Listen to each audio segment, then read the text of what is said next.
தமிழக அரசோட இந்த முயற்சி எப்படி பாக்குறீங்க சார்? தமிழக அரசோட நான் அறிவிக்க வேண்டியதை அறிவிச்சேன், அதோட முடிச்சு. நீங்கள் அதில் ஒரு கேள்வி கேட்டு இதை எப்படி நான் பார்க்கணும்? அப்படி கேட்டால் கோபம் வரும். இப்படி நான் கேட்டேன்னா அவர் எப்பவும் அப்படி தான் ஏன் பேசுவார் அப்படிம்பீங்க. நீங்கள் கேட்ட கேள்வி இதை நீங்கள் எப்படி பார்க்குறீங்க, எப்படி பார்க்கணும் அப்படின்னு நான் கேட்டேன்னா அவர் கோபமாக பேசுகிறாரு. எதுக்கு இது? நல்ல செய்தியை சொல்லியிருக்கேன், சந்தோஷமாக போகல. உங்களுக்கு நன்றி எப்படி சொல்லுவது என்று எனக்கு வார்த்தைகள் கிடையாது. ஒரே ஒரு செய்தியை மட்டும் சொல்லிவிடுகிறேன். தமிழக முதல்வர் வாழ்த்து தெரிவித்தார். அதைத் தொடர்ந்து முக்கியமான பிரபலங்கள் மீடியாக்கள் மூலமாகவும் எனது வாட்ஸ்அப்பின் மூலமாகவும் பிறந்தநாள் வாழ்த்து செய்திகளை அனுப்பி கொண்டே இருக்கிறார்கள். கோடானு கோடி ரசிக பெருமக்களும் அனுப்பி கொண்டே இருக்கிறார்கள். இந்தியாவின் உதவி வைஸ் பிரசிடெண்ட் அவர்கள் வாழ்த்து தெரிவித்து ஃபோனில் என்னை அழைத்து வாழ்த்து தெரிவித்தார். அமித்ஷா அவர்கள் வாழ்த்து தெரிவித்திருக்கிறார்.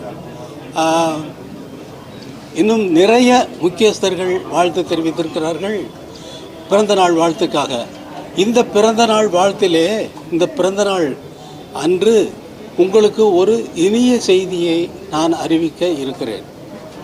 அது என்னவென்றால், வருகின்ற ஆகஸ்ட் 2ஆம் தேதி நான் லண்டனில் இசையமைத்த அந்த இசை நிகழ்ச்சியை அதே ஆர்கெஸ்ட்ரா, லண்டன் ராயல் ஃபிலமானிக் ஆர்கெஸ்ட்ராவே இங்கே தமிழக மக்களுக்கு, என்னுடைய மக்களுக்கு, என்னுடைய நாட்டு மக்களுக்கு அவர்கள் முன்னால் இசைக்கப் போகிறேன் என்ற நல்ல செய்தியை தெரிவித்துக் கொள்கிறேன். அதற்கு முதல்வர் அவர்கள் தெரிவித்த வாழ்த்து செய்தியை இங்கே படிக்கிறேன். நாட்டுப்புற இசை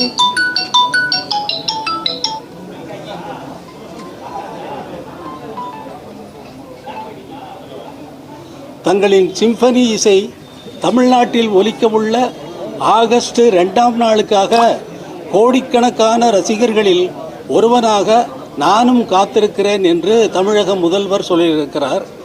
நேற்றும் இன்றும் என்றும் தங்கள் இசை ராஜாங்கத்தின் ஆட்சிதான் என்றும் முதல்வர் சொல்லியிருக்கிறார். இந்த இனிய நிகழ்ச்சியை, இனிய செய்தியை தமிழக மக்களுக்கு அல்ல, உலகமெங்கும் இருக்கக்கூடிய தமிழக மக்களுக்கும் என்னுடைய ரசிக பெருமக்களுக்கும் மிகவும் மகிழ்ச்சியாக நீங்கள் கேட்க வேண்டும். நீங்கள் கேட்டால்தான் அதனுடைய பயன். நான் எதுக்கு சும்மா போய் அவங்களுக்கு நான் மட்டும் பேர் எடுக்கணும்னு அவங்கள வாசிக்க வச்சா சரியாக போகுமா? போகாது. என்னுடைய மக்கள் கேட்க வேண்டும். என்னுடைய மக்களுக்கு இந்த இசையெல்லாம் இப்படி இருக்கிறது என்று நான் அறிவிக்க வேண்டும். அவர்களை மேம்படுத்த வேண்டும். இதெல்லாம் கேட்குறதுக்கு ஒரு மனசு வேணும் இல்லையா? முதல்ல நான் ஒரு பாட்டு, புதிய பாட்டு போடுறேன். அந்த பாட்டை அது வரைக்கும் நீங்கள் கேட்டதே இல்லை. அன்னைக்கு தான் கேட்குறீங்க. ஏற்கனவே தெரிஞ்ச பாட்டவா கேட்குறீங்க? இல்லை, தெரியாத பாட்டை கேட்டு கேட்டு பழக்கமாகி அடடடா இது இவ்வளோ அழகாக இருக்கே, இதனால் இது போடலைன்னா எனக்கு தூக்கம் வராதுங்கிறாங்க.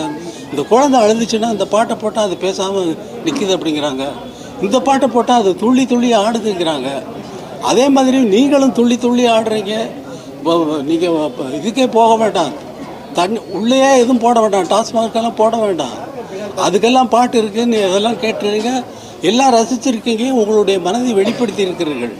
அதே போல் நான் அமைக்கின்ற இசையெல்லாம் உலகம் முழுவதும் ஒலிப்பதைப் போல உலகம் முழுவதிலும் சென்று நம்முடைய பெருமையை நாம் வெளிநாட்டுக்கு சொல்வதைப் போல அவர்களை இங்கே கொண்டு வந்து நான் லண்டனில் நடத்திய அதே இசை நிகழ்ச்சியை அப்படியே அதே ஆர்கெஸ்ட்ராவை கொண்டு, லண்டன் ராயல் ஃபிலமானிக் ஆர்கெஸ்ட்ராவை கொண்டு வந்து என்னுடைய மக்கள் கேட்க வேண்டும் என்பதற்காக ஆகஸ்ட் 2ஆம் தேதி இங்கே உங்கள் முன்னிலையில் நான் நடத்த இருக்கிறேன் என்பதை மகிழ்ச்சியுடன் தெரிவித்துக் கொள்கிறேன்.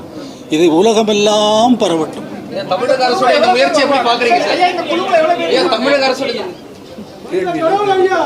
நான் அறிவிக்க வேண்டியதை அறிவிச்சேன், அதோட முடிச்சு. நீங்கள் அதில் ஒரு கேள்வி கேட்டு இதை எப்படி நான் பார்க்கணும்? அப்படி கேட்டால் கோபம் வரும். இப்படி நான் கேட்டேன்னா அவர் எப்பவும் அப்படி தான் ஏன் பேசுவார் அப்படிம்பீங்க. நீங்கள் கேட்ட கேள்வி இதை நீங்கள் எப்படி பார்க்குறீங்க, எப்படி பார்க்கணும் அப்படின்னு நான் கேட்டேன்னா அவர் கோபமாக பேசுகிறாரு. எதுக்கு இது? நல்ல செய்தியை சொல்லியிருக்கேன், சந்தோஷமாக போகல.